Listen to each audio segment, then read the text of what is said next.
بابا کیوں نہیں ہے ساری دنیا آپ جیسی؟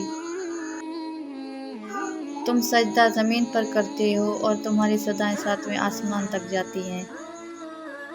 کچھ رشتے، کچھ تعلق ایسے پرندوں جیسے ہوتے ہیں جو کھلے دروازے دیکھ کر بھی نہیں اڑتے۔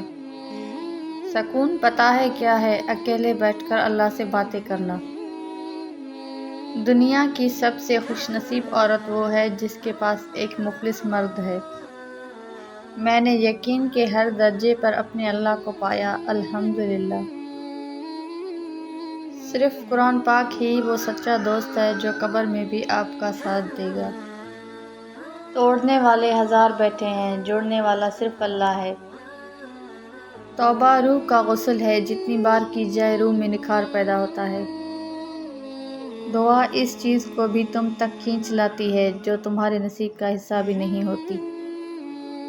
ہمیشہ بولنا نہیں پڑتا، تمہارے آنسو بھی اللہ سے باتیں کرتے ہیں۔ عورت کتنی بھی خوبصورت کیوں نہ ہو، وہ پیاری دوپٹے میں ہی لگتی ہے۔ اچھی لڑکیاں محبت سے زیادہ اپنی عزت کی پرواہ کرتی ہیں۔ خود کو جب دنیا سے بیزار پاؤ، قرآن اٹھاؤ، دل سے لگاؤ اور اب کے ہو جاؤ۔ شاہی جوڑا بس ایک ہی تھا، حضرت مولا علی اور حضرت بی بی فاطمہ زہرا۔ رشتوں میں بھروسہ اور موبائل میں نیٹ ورک نہ ہو تو لوگ گیم کھیلنے لگتے ہیں۔ وقت دیا کرو اپنے چاہنے والوں کو، کسی اور نے دیا تو بے قدر ہو جاؤ گے۔ عورت ناسمجھوں کے لیے نفس، ہوس اور جاننے والوں کے لیے روح سانس ہے۔ جب آپ آپس میں ایک دوسرے کے لیے دعا کرتے ہیں تو وہ پاک محبت ہوتی ہے۔ لوگوں کو کھونے سے نہ ڈرو، بلکہ ڈرو اس بات سے کہ کہیں تم لوگوں کو خوش کرتے کرتے خود کو نہ کھو دو۔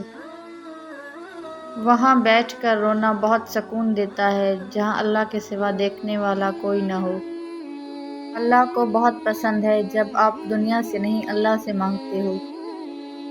پریشان ہو، یقیناً تم نے نماز اور قرآن چھوڑ رکھا ہے۔ لوگ برا کہتے ہیں، کہنے دو، وہ تم نے سنا نہیں، وَتُعِزُّ مَن تَشَاءُ وَتُذِلُّ مَن تَشَاءُ۔